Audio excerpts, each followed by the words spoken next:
আজকে আমি আপনাদের সাথে শেয়ার করতে যাচ্ছি গরমের ভীষণ মজাদার একটা রেসিপি, রুই মাছ দিয়ে কাঁচা আমের টক। টক ঝাল আর মাছের স্বাদ মিলিয়ে এমন মজার রান্না একবার খেলে বারবার খেতে ইচ্ছে করবে।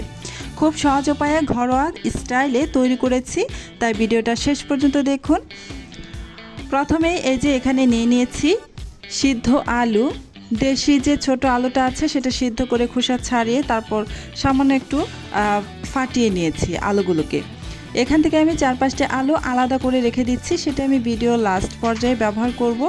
আর এই সিক্রেটটা আপনারা যদি ভিডিওর শেষ পর্যন্ত দেখেন তাহলে কিন্তু বুঝতে পারবেন এই রান্নার টেস্ট কতটা বেশি আসে।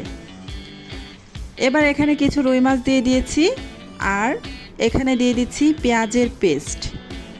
আমি এখানে বড় সাইজের 2টি পেঁয়াজ পেস্ট করে তারপর দিয়ে দিলাম। দিয়ে দিচ্ছি এখানে জিরার গুঁড়া 1/2 চা চামচ পরিমাণ, মরিচের গুঁড়া 1/2 চা চামচ পরিমাণ, ধনিয়ার গুঁড়া 1/2 চা চামচ পরিমাণ আর হলুদের গুঁড়া দিয়ে দিচ্ছি 1/2 চা চামচ পরিমাণ।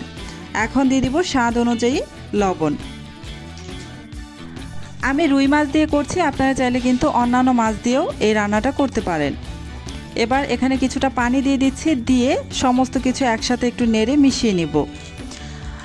এই মাছের টকটা আমি রান্না করব মাছ ভাজা ছাড়া, এই কাঁচা মাছ দিয়ে আমি সরাসরি রান্না করব, মাছ কষিয়ে, তো তাই ভেজে নিব না।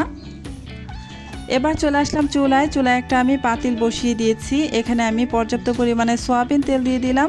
তেল গরম হয়ে এসেছে, এখন দিয়ে দিচ্ছি 1 চা চামচের 3 ভাগের 1 ভাগ কালো জিরা। কালো জিরাটা হালকা যখন ফুটে আসবে তখন আমি এখানে দিয়ে দিচ্ছি পেঁয়াজ কুচি একটি মিডিয়াম সাইজের। এবার দিয়ে দিচ্ছি 2টি মিডিয়াম সাইজের তেজপাতা। এবার নাড়াচাড়া করে পেঁয়াজটা ব্রাউন কালার হওয়া পর্যন্ত ভেজে নেব। ব্রাউন কালার হয়ে এসেছে, এবার এখানে দিয়ে দিব আমি যে মাছ আলু মশলা সব একসাথে মিশিয়ে নিয়েছিলাম, সেটা দিয়ে সাথে সাথে ঢাকনা দিয়ে ঢেকে দিবেন। এতে করে সেই ফোড়নের ঘ্রাণটা অটুট থাকবে, চলে যাবে না।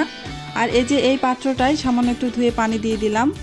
এবার ভালোভাবে নেড়ে মিশিয়ে নিচ্ছি। এটাকে ঢাকনা দিয়ে ঢেকে আমি ভালো করে কষিয়ে নিব, চুলার আঁচ মিডিয়ামে রেখে। আর এদিকে আমি যে 4 থেকে 5টি আলু রেখেছিলাম সিদ্ধ করে নেওয়া আলু, সেই আলুগুলোকে এখন হাতের সাহায্যে একটু ম্যাশ করে নিচ্ছি। এটা আমি রান্নার শেষে ব্যবহার করব।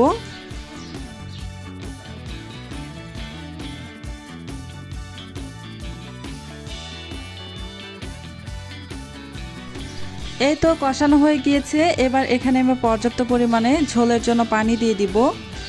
আপনাদের ইচ্ছে অনুযায়ী এখানে ঝোলের জন্য পানি দিতে পারেন। আমি যেহেতু মাছের টক ঝোল রান্না করছি, সেহেতু পানির পরিমাণটা কিন্তু একটু আমি বেশিই দিলাম। আপনাদের ইচ্ছে মতো এখানে দিয়ে দিবেন।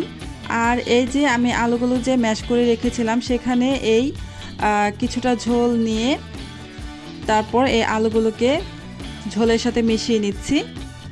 এভাবে মিশিয়ে নিয়ে তারপর এটা এই রান্নায় দিয়ে দিব। এতে করে এই রান্নাটা ঝোলটা বেশ ঘন হবে, খেতেও বেশ ভালো লাগবে। এই আলুটা এভাবে দেওয়ার কারণে এই ঝোলের টেস্ট অনেক গুণ বেড়ে যায়। এবার ঢাকনা দিয়ে ঢেকে চুলার আঁচ হাই ফ্লেমে রেখে প্রায় 5 থেকে 7 মিনিটের মতো রান্না করব। এই ঝোলটা রান্না করার সময় একটু সময় নিয়ে রান্না করবেন। ঝোলটা যদি 5 থেকে 7 মিনিটের মতো জাল করে রান্না করে নেন তাহলে কিন্তু ঝোলের টেস্ট অনেক ভালো আসে। এই 5 থেকে 7 মিনিট আমি রান্না করে নিয়ে তারপর এখানে আমি কাঁচা আম দিয়ে দিলাম। আমি এখানে এই ফ্রোজেন করা আমটা ব্যবহার করছি। এই যে 2 দিন হলো মাত্র আমি আমগুলোকে ফ্রোজেন করে রেখেছিলাম, সেগুলো দিয়ে দিলাম। এবার ঢাকনা দিয়ে ঢেকে আরও 2 মিনিটের মতো রান্না করব। এই যে 2 মিনিট পর আমি ঢাকনাটা খুলে নিয়েছি। দেখুন ঝোলটা কিন্তু আমার হয়ে গেছে। দেখতেই পাচ্ছেন কত সুন্দর আর লোভনীয় হয়েছে রুই মাছ দিয়ে আমের টক। গরমের দিনে এভাবে রুই মাছ দিয়ে আমের টক রান্না করে ভাতের সাথে খেতে কিন্তু সত্যিই অসাধারণ লাগে। যদি রেসিপিটা ভালো লাগে তাহলে ভিডিওতে একটা লাইক দিন, কমেন্ট করে আপনার মতামত জানান। আর এমন সহজ ও মজার রান্নার রেসিপি পেতে চ্যানেলটি সাবস্ক্রাইব করে পাশেই থাকুন।